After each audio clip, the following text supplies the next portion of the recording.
Hello two all ମୁଁ twinkle knowledge guide YouTube channel ତରଫରୁ ଆପଣ ସମସ୍ତଙ୍କୁ ମୋର ସ୍ୱାଗତ। ଆଶା କରୁଛି ଆପଣମାନେ ସମସ୍ତେ ବହୁତ ଭଲରେ ଥିବେ। ଆମେ ପୂର୍ବରୁ ଇଣ୍ଡିଆ ଜିକେ ର ସିରିଜକୁ ଷ୍ଟାର୍ଟ କରିଥିଲେ। ସେଥିରେ ଆମେ ପଢିଥିଲେ ପ୍ରଥମ କ୍ଲାସରେ ଇଣ୍ଟ୍ରୋଡକ୍ସନ୍ ଅଫ୍ ଇଣ୍ଡିଆ, ତାପରେ ଆମେ ପଢିଥିଲେ ଭାରତରେ ଥିବା ସବୁ ମାଉଣ୍ଟେନ୍ କଥା, ତାପରେ ଆମେ ପଢିଥିଲେ ପାସେସ୍ କଥା। ଆଜିର ଭିଡିଓରେ ଆମେ ପ୍ଲାଟି ଉପରେ ପୁରା କ୍ଲିୟର ହେଇଯିବା। ତ ଭିଡିଓଟି ଦେଖିବା ପୂର୍ବରୁ ପ୍ରଥମେ ନଲେଜ୍ ଗାଇଡ୍ ୟୁଟ୍ୟୁବ୍ ଚ୍ୟାନେଲକୁ ଲାଇକ୍ ଦିଅନ୍ତୁ, ସାଙ୍ଗମାନଙ୍କ ସହିତ ସେୟାର କରନ୍ତୁ ଏବଂ ସବସ୍କ୍ରାଇବ୍ ମଧ୍ୟ କରନ୍ତୁ। ଏବେ ତାହେଲେ ଆମେ ଭିଡିଓ ଉପରକୁ ଯିବା। ପ୍ରଥମେ ଦେଖିବା ପ୍ଲାଟ୍ୟୁଟା କଣ। ପ୍ଲାଟ୍ୟୁକୁ ଆମେ ଓଡ଼ିଆରେ କହିବା ମାଳଭୂମି, ଯୋଉଟା କି ଆମର ଗୋଟେ ପ୍ରଶସ୍ତ ଉଚ୍ଚ ସମତଳ କ୍ଷେତ୍ର, ଯାହାର ଆଖପାଖଟା ମାନେ ସାଧାରଣ ଭୂମି ଠାରୁ ଟିକେ ଅଧିକ ଉଚ୍ଚତାରେ ରହିଥାଏ। ମାନେ ଫ୍ଲାଟ୍ କହିଲେ ଫ୍ଲାଟ୍ ଟପ୍ ଏଲିଭେଟେଡ୍ ଲ୍ୟାଣ୍ଡଫର୍ମ, ମାନେ ସାଧାରଣ ଭୂମି ଠାରୁ ଏଇଟା ଟିକେ ଉଚ୍ଚରେ ରହିଥାଏ, ସମତଳ ମଧ୍ୟ ହୋଇଥାଏ। ଯୋଉଟାରେ ଆମର ମିନେରାଲ ଯେମିତିକି କୋଲ୍, ଆଇରନ୍, ମାଙ୍ଗାନିଜ୍ ଏସବୁ ଅଧିକ ପରିମାଣରେ ଥାଏ। ତ ପ୍ରଥମେ ଆମେ ଦେଖିବା ପ୍ଲାଟ୍ୟୁର ଟାଇପ୍ସ। ଫାର୍ଷ୍ଟ ଅଛି ଆମର ଇଣ୍ଟରମଣ୍ଟାନ୍ ପ୍ଲାଟ୍ୟୁ। ଇଣ୍ଟରମଣ୍ଟାନ୍ ପ୍ଲାଟ୍ୟୁଟା ଆମର ମାଉଣ୍ଟେନ୍ ରେଞ୍ଜର ଭିତରେ ଦେଖାଯାଇଥାଏ, ଯୋଉଟା ଆମର ଟେକ୍ଟୋନିକ୍ ଅପଲିଫ୍ଟ ଯୋଗୁଁ ସୃଷ୍ଟି ହୋଇଥାଏ। ଯେମିତିକି ଏକ୍ଜାମ୍ପଲ ଅଛି ଟିବେଟାନ୍ ପ୍ଲାଟ୍ୟୁ, ତାପରେ ବଲିଭିଆ ପ୍ଲାଟ୍ୟୁ, ଯୋଉଟା ଆମର ସାଉଥ ଆମେରିକାରେ ରହିଛି। ଏସବୁ ହଉଛି ଇଣ୍ଟରମଣ୍ଟାନ୍ ପ୍ଲାଟ୍ୟୁ। ତାହେଲେ ଇଣ୍ଟରମଣ୍ଟାନ୍ ପ୍ଲାଟ୍ୟୁଟା ଆମର ସବୁବେଳେ ମାଉଣ୍ଟେନ୍ ରେଞ୍ଜ ମଧ୍ୟରେ କ୍ରିଏଟ୍ ହେଇଥାଏ। ନେକ୍ସଟ ଅଛି ଆମର କଣ ପିଡମଣ୍ଟ ପ୍ଲାଟ୍ୟୁ, ଯୋଉଟା ଆମର ମାଉଣ୍ଟେନ୍ ମାନେ ପର୍ବତର ପାଦଦେଶରେ ଯୋଉ ପ୍ଲାଟ୍ୟୁଟା ଦେଖାଯାଏ, ସେଟା ହଉଛି ଆମର କଣ ପିଡମଣ୍ଟ ପ୍ଲାଟ୍ୟୁ। ଆମର ଏଥିରେ ମଧ୍ୟ ଇରୋଜନ ଏବଂ ଡିପୋଜିସନ ହେଇଥାଏ। ଏକ୍ଜାମ୍ପଲ ଯେମିତିକି ମାଲୱା ପ୍ଲାଟ୍ୟୁ, ପଟାଗୋନିଆ ପ୍ଲାଟ୍ୟୁ। ଆର୍ଜେଣ୍ଟିନାରେ ଆମର ଯୋଉ ପଟାଗୋନିଆ ପ୍ଲାଟ୍ୟୁ ଅଛି, ଇଣ୍ଡିଆର ମାଲୱା ପ୍ଲାଟ୍ୟୁ, ଏସବୁ ହଉଛି ପିଡମଣ୍ଟ ପ୍ଲାଟ୍ୟୁର ଏକ୍ଜାମ୍ପଲ। ନେକ୍ସଟ ଅଛି ଆମର କଣ୍ଟିନେଣ୍ଟାଲ ପ୍ଲାଟ୍ୟୁ ବା ମହାଦେଶୀୟ ପ୍ଲାଟ୍ୟୁ, ଯୋଉଟା ଆମର କଣ୍ଟିନେଣ୍ଟାଲ ଲ୍ୟାଣ୍ଡ ମାସରେ ତିଆରି ହେଇଥାଏ। ତାମାନେ ଆର ଗୁଡାକ ସବୁ ମାଉଣ୍ଟେନର ପାଖରେ ତିଆରି ହଉଥିଲା, କିନ୍ତୁ କଣ୍ଟିନେଣ୍ଟାଲ ପ୍ଲାଟ୍ୟୁଟା ଆମର ମହାଦେଶ ଠାରୁ ଦୂରରେ ତିଆରି ହୁଏ, ଯୋଉଟାକୁ ଆମେ କଣ ନା ମହାଦ୍ୱୀପୀୟ ମାଳଭୂମି କହିପାରିବା ବା ମହାଦେଶୀୟ ମାଳଭୂମି ମଧ୍ୟ କହିପାରିବା। ଏଇଟା ବି ବିସ୍ତୃତ ପ୍ରଶସ୍ତ, କିନ୍ତୁ ଚାରିଆଡେ କଣ ନା ଏହାର ସମତଳ ଭୂମି କିମ୍ବା ସମୁଦ୍ର ଏସବୁ ଜିନିଷ ରହିଥିବ, କିନ୍ତୁ ପର୍ବତମାଳା ଠାରୁ ଦୂରରେ ଥିବ। ଯେମିତିକି ଏକ୍ଜାମ୍ପଲ ଦେବା ଭାରତର ଡେକାନ୍ ପ୍ଲାଟ୍ୟୁ ଏବଂ ଆଫ୍ରିକାନ୍ ପ୍ଲାଟ୍ୟୁ, ଏ ଦିଟା ହଉଛି କଣ୍ଟିନେଣ୍ଟାଲ ପ୍ଲାଟ୍ୟୁର ଏକ୍ଜାମ୍ପଲ। ନେକ୍ସଟ ଅଛି ଆମର ଭଲକାନିକ ପ୍ଲାଟ୍ୟୁ। ଭଲକାନିକ ପ୍ଲାଟ୍ୟୁଟା ଆମର ଭଲକାନିକ ଶବ୍ଦର ଅର୍ଥ ଆପଣ ମାନେ ଜାଣିଥିବେ, ଭଲକାନିକ ଇରପ୍ସନ। ତ ଭଲକାନିକ ଇରପ୍ସନ ପାଇଁ ଯୋଉଟା ଲାଭା ଆମର ଯୋଉ ବାହାରିବ, ଲାଭା ଫ୍ଲୋଜ ହେଇକି ଭଲକାନିକ ଇରପ୍ସନର ଲାଭାଟା ଫ୍ଲୋ ହେଇକି ଯୋଉ ପ୍ଲାଟ୍ୟୁଟା ତିଆରି ହବ, ତାର ନାଁ ହଉଛି ଭଲକାନିକ ପ୍ଲାଟ୍ୟୁ। ଏଥିରେ ଆଗ୍ନେୟ ଉତ୍କିରଣ ହେଇଥିବାର କଣ ବ୍ଲାକ୍ ସଏଲ ଏବଂ ମିନେରାଲ ମଧ୍ୟ ଦେଖାଯାଇଥାଏ। ଏକ୍ଜାମ୍ପଲ ଯେମିତିକି ଡେକାନ୍ ଟ୍ରାପ୍, ଆଉ ଗୋଟେ ହଉଛି କଲମ୍ବିଆନ୍ ପ୍ଲାଟ୍ୟୁ, ୟୁଏସଏ ର କଲମ୍ବିଆନ୍ ପ୍ଲାଟ୍ୟୁ। ଏ ଦିଟା ହଉଛି ଆମର ଭଲକାନିକ ପ୍ଲାଟ୍ୟୁର ଏକ୍ଜାମ୍ପଲ। ନେକ୍ସଟ ଆମର ରହିଛି ରିଜେକ୍ଟେଡ ପ୍ଲାଟ୍ୟୁ, ଯୋଉଟା ଆମର plateau cut by rivers into valleys. Rejected plateau କଣ ନା କୌଣସି ଗୋଟେ ପ୍ରାକୃତିକ କାରଣରୁ ପଥରଟା ଧୀରେ ଧୀରେ କ୍ଷୟ ହେଇକି ଯୋଉ ପ୍ଲାଟ୍ୟୁଟା ତିଆରି ହବ, ସେଇଟା ହଉଛି ଆମର ରିଜେକ୍ଟେଡ ପ୍ଲାଟ୍ୟୁ। ଏଠି ଲେଖିଛି ମୁଁ ରିଭର କଟ୍, ତ ମାନେ ଏଟା ରିଭର ଦ୍ଵାରା କ୍ଷୟ ହେଇକି ସେ କଣ ହେଇଛି ଭ୍ୟାଲିଜରେ ଗୋଟେ ପରିଣତ ହେଇଛି, ସେଟାକୁ ଆମେ କହିବା ଡେକାନ୍ ପ୍ଲାଟ୍ୟୁ। ଯେମିତିକି ଏକ୍ଜାମ୍ପଲ ଛୋଟନାଗପୁର ପ୍ଲାଟ୍ୟୁ, କୋଲରୋଡ ପ୍ଲାଟ୍ୟୁ, ଏଇ ଦିଟା ହଉଛି ଆମର ରିଜେକ୍ଟେଡ ପ୍ଲାଟ୍ୟୁର ଏକ୍ଜାମ୍ପଲ। ଏବେ ଆମେ ତାହେଲେ ପଢିବା ଭାରତରେ ଥିବା ସବୁ ପ୍ଲାଟ୍ୟୁ ବିଷୟରେ। ପ୍ରଥମେ ଅଛି ଆମର ଶିଲଂ ପ୍ଲାଟ୍ୟୁ, ଯୋଉଟା ଆମର ମେଘାଳୟରେ ରହିଛି। ଏହା ବ୍ରହ୍ମପୁତ୍ର ରିଭର, ଯାହାର ନର୍ଥରେ ଅଛି ବ୍ରହ୍ମପୁତ୍ର ରିଭର ଏବଂ ସାଉଥରେ ଅଛି ଆମର ସୁରମା ଭ୍ୟାଲି। ତା ସହିତ ଏଠାରୁ ଗାରୋ, ଖାସି ଏବଂ ଜୟନ୍ତିଆ ର ମିକ୍ସରେ ଏଟା ତିଆରି ହଉଛି। ଏହା ଆମର ଆସାମ ଠାରୁ ନାଗାଲାଣ୍ଡ ପର୍ଯ୍ୟନ୍ତ ବିସ୍ତୃତ ହେଇଛି।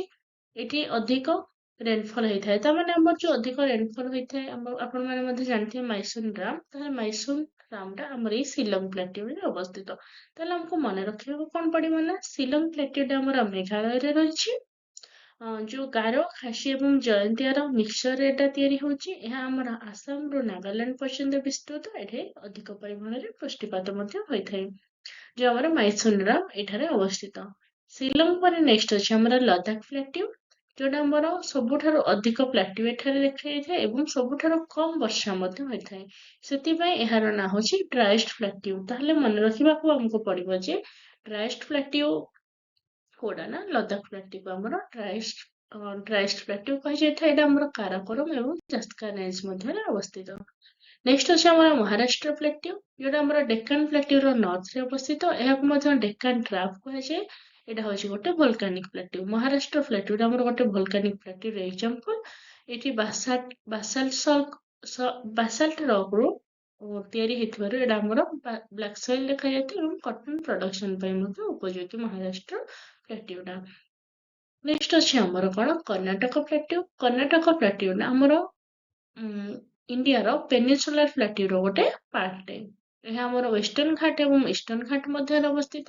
ଅଧିକ ମିନେରାଲ ମଧ୍ୟ ମିଳିଥାଏ ଯେମିତିକି ଆଇରନ୍ ଓର୍, ମାଙ୍ଗାନିଜ, ଗୋଲ୍ଡ ଏସବୁ ଜିନିଷ ଅଧିକ ପରିମାଣରେ ମିଳିଥାଏ।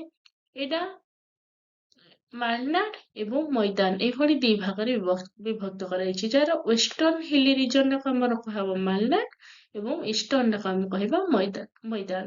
ଏଥିରେ ମଧ୍ୟ ହାଇଲାଣ୍ଡ ଦେଖାଯାଇଥାଏ। ତାହେଲେ କର୍ଣ୍ଣାଟକ ପ୍ଲାଟ୍ୟୁରେ ଦିଟା ଜିନିଷ ଆସିଲା, ଇଷ୍ଟର୍ଣ୍ଣ ଏବଂ ୱେଷ୍ଟର୍ଣ୍ଣ। ଇଷ୍ଟର୍ଣ୍ଣ ହେଇଗଲା ଆମର ମାଲନାଡ ଏବଂ ୱେଷ୍ଟର୍ଣ୍ଣ ହେଇଗଲା ମୈଦାନ। ଏଇଟା ଆମର କୋଉଠି ଇଷ୍ଟର୍ଣ୍ଣ ଘାଟ ଏବଂ ୱେଷ୍ଟର୍ଣ୍ଣ ଘାଟର ମଧ୍ୟରେ ଅବସ୍ଥିତ। ଏବେ ଆମେ ପଢିବା ଆନ୍ଧ୍ରପ୍ରଦେଶ ପ୍ଲାଟ୍ୟୁ କଥା। ଏଇଟା ଆମର ଇଷ୍ଟର୍ଣ୍ଣ ଘାଟ ଏବଂ ତେଲେଙ୍ଗାନା ପ୍ଲାଟ୍ୟୁ ମଧ୍ୟରେ ଅବସ୍ଥିତ। ଏଥିରେ ଅଧିକ ଲାଇମଷ୍ଟୋନ ଏବଂ ମାଇକା ମିଳିଥାଏ। ଆଉ ଏହାର ଅନ୍ୟ ନାମ କଣ ନା ରୟାଳସୀମା ପ୍ଲାଟ୍ୟୁ। ଏହାକୁ ମଧ୍ୟ କୁହନ୍ତି ରୟାଳସୀମା ପ୍ଲାଟ୍ୟୁ। ଏଇଟା ଆମର ଇଷ୍ଟର୍ଣ୍ଣ ଡେକାନ ପ୍ଲାଟ୍ୟୁର ଗୋଟେ ଇମ୍ପୋର୍ଟାଣ୍ଟ ପାର୍ଟ। ତାହେଲେ ଆମର ଏଇଟା ଗୋଟେ ମୁଁ ବ୍ଲୁ ମାର୍କରେ ଲେଖିଛି। ଆମେ ଯୋଉ ପଢିଲେ ମହାରାଷ୍ଟ୍ର, କର୍ଣ୍ଣାଟକ ଏବଂ ଆନ୍ଧ୍ରପ୍ରଦେଶ। ମହାରାଷ୍ଟ୍ର, କର୍ଣ୍ଣାଟକ ଏବଂ ଆନ୍ଧ୍ରପ୍ରଦେଶରେ ଯୋଉ ତିନିଟା ପ୍ଲାଟ୍ୟୁ ରହିଲା ଏଇଟା ଆମର ଡେକାନ ପ୍ଲାଟ୍ୟୁରେ ଯାଉଛି। ବୁଝିହେଲା ତାହେଲେ। ନେକ୍ସଟ ଅଛି ଆମର କଣ ଡେକାନ ପ୍ଲାଟ୍ୟୁଟା କଣ? ଡେକାନ ପ୍ଲାଟ୍ୟୁ ହଉଛି ଇଣ୍ଡିଆର ସବୁଠାରୁ ଲାର୍ଜେଷ୍ଟ ପ୍ଲାଟ୍ୟୁ ଯୋଉଟା ଆମର ଟ୍ରାୟାଙ୍ଗେଲ ସେପ୍ କ୍ରିଏଟ କରୁଛି। ଏଇଟା ଆମର ଇଷ୍ଟୱାର୍ଡ ସ୍ଲୋପ। ନେକ୍ସଟ ଅଛି ଆମର ଛୋଟନାଗପୁର ପ୍ଲାଟ୍ୟୁ ଯୋଉଟା ଆମର ଝାଡଖଣ୍ଡରେ ଦେଖାଯାଇଥାଏ। ଏଇଠି ଆମର ଦାମୋଦର ଯୋଉ ରିଭର ବହିଯାଇଛି ଏଇ ଯୋଉ ଛୋଟନାଗପୁର ପ୍ଲାଟ୍ୟୁକୁ ଦିଟା ପାର୍ଟରେ ବିଭକ୍ତ କରୁଛି। ନର୍ଥରେ ରହିବ ଆମର ହଜାରୀବାଗ ପ୍ଲାଟ୍ୟୁ, ସାଉଥରେ ରହିବ ଆମର ରାଞ୍ଚି ପ୍ଲାଟ୍ୟୁ ଏବଂ ସାଉଥ ଓ ଇଷ୍ଟରେ ସିଂହଭୂମି ପ୍ଲାଟ୍ୟୁ ରହିବ। ଏଥିରେ ବିଭିନ୍ନ ପ୍ରକାରର ରକ୍ ମିଳିଥାଏ। ଏହାକୁ ମଧ୍ୟ store house of mineral of India ମଧ୍ୟ କହନ୍ତି, କାରଣ ଏଥିରେ ବହୁତ ପ୍ରକାରର ମିନେରାଲ ମିଳିଥାଏ। ସେଥିପାଇଁ ଏହାକୁ store house of mineral of India ମଧ୍ୟ କୁହନ୍ତି ଛୋଟନାଗପୁର ପ୍ଲାଟ୍ୟୁକୁ। ଏହାକୁ ମଧ୍ୟ ରର୍ ଷ୍ଟେଟ୍ ଅଫ ଇଣ୍ଡିଆ କୁହନ୍ତି। ଅଧିକ ପରିମାଣରେ ମ୍ୟାକ୍ସିମମ୍ ମିନେରାଲ ମିଳୁଥିବାରୁ ଏହାକୁ ମଧ୍ୟ ରର୍ ଷ୍ଟେଟ୍ ଅଫ ଇଣ୍ଡିଆ କୁହନ୍ତି, ଯୋଉଟା ଆମର ଜର୍ମାନୀରେ ମଧ୍ୟ ଦେଖାଯାଇଥାଏ। ତାପରେ ଆମେ ପଢିବା ଯୋଉ ପ୍ଲାଟ୍ୟୁ ଆରାବଳୀ ଏବଂ ବିନ୍ଧ୍ୟାଞ୍ଚଳ ମଧ୍ୟରେ ରହିଥିବା ଚାରୋଟି ପ୍ଲାଟ୍ୟୁଙ୍କ ବିଷୟରେ। ତ ପ୍ରଥମେ ଆମର ଆସିଲା ମେୟର ପ୍ଲାଟ୍ୟୁ। ମେୟର ପ୍ଲାଟ୍ୟୁଟା ଆମର ରାଜସ୍ଥାନରେ ଦେଖାଯାଇଥାଏ, ଯୋଉଟା ଆମର ଆରାବଳୀ ମାଉଣ୍ଟେନର ପୂର୍ବରେ। ଏଥିରେ ଅଧିକ କପର ଏବଂ ସିଲଭର ରିଜର୍ଭ ହେଇକି ଅଛି। ବନାସ ରିଭର ମଧ୍ୟ ଏହା ମଧ୍ୟ ଦେଇକି ଫ୍ଲୋ ହେଇଛି। ମେୟର ପ୍ଲାଟ୍ୟୁ ହଉଛି ଆରାବଳୀ ଏବଂ ବିନ୍ଧ୍ୟାଞ୍ଚଳର ଗୋଟେ ପ୍ଲାଟ୍ୟୁ। ନେକ୍ସଟ ହଉଛି ଆମର ମାଲୱା ପ୍ଲାଟ୍ୟୁ। ମାଲୱା ପ୍ଲାଟ୍ୟୁଟା ଆମର ମଧ୍ୟପ୍ରଦେଶ ଏବଂ ରାଜସ୍ଥାନରେ ରହିଛି। ଏଥିରେ ବାସାଲ୍ଟ ରକ୍ ଦେଖିବାକୁ ମିଳେ, ସେଥିପାଇଁ ସଏଲଟା ବ୍ଲାକ୍ କଲର। ଏଥିରେ ଆମର ଚମ୍ବଲ ରିଭର ଫ୍ଲୋ ହେଇଛି। Most important Chambal river flow ହଉଛି, କାରଣ ଏଟା ଇମ୍ପୋର୍ଟାଣ୍ଟ କଣ ପାଇଁ ନା ଏଟା ସଏଲ ଇରୋଜନ ହଉଛି, ଯାହାକୁ କହନ୍ତି କଣ ଜି ଓଲି ଇରୋଜନ। ଏ ଏରିଆଟାକୁ ବ୍ୟାଡଲ୍ୟାଣ୍ଡ ମଧ୍ୟ କୁହାଯାଇଥାଏ। ମାଲୱା ପ୍ଲାଟ୍ୟୁ ପରେ ନେକ୍ସଟ ଅଛି ଆମର ବୁନ୍ଦେଲଖଣ୍ଡ ପ୍ଲାଟ୍ୟୁ। ବୁନ୍ଦେଲଖଣ୍ଡ ପ୍ଲାଟ୍ୟୁଟା ଆମର ମଧ୍ୟପ୍ରଦେଶ ଏବଂ ଉତ୍ତରପ୍ରଦେଶରେ ଦେଖାଯାଇଥାଏ, ଯୋଉଟା ଆମର ମାଲୱା ଏବଂ ବାଘେଲ ଘାଟର ମଧ୍ୟବର୍ତ୍ତୀ ଅଞ୍ଚଳରେ ଦେଖାଯାଇଥାଏ ଏବଂ ରେଡ ସଏଲ ଏଥିରେ ମିଳିଥାଏ। ବାଟୁଆ ରିଭର ମଧ୍ୟ ଏହା ମଧ୍ୟ ଦେଇକି ଫ୍ଲୋ ହେଇଛି। ନେକ୍ସଟ ଅଛି ଆମର ବାଘେଲଖଣ୍ଡା ପ୍ଲାଟ୍ୟୁ, ଯୋଉଟା ଆମର ମଧ୍ୟପ୍ରଦେଶ ଏବଂ ଉତ୍ତରପ୍ରଦେଶରେ ଦେଖାଯାଇଥାଏ। କେନ୍ ରିଭର ଫ୍ଲୋ ହେଇଛି। ଏହା ଆମର ମହାନଦୀ ଏବଂ ସନ ରିଭରକୁ ସେପାରେଟ କରୁଛି।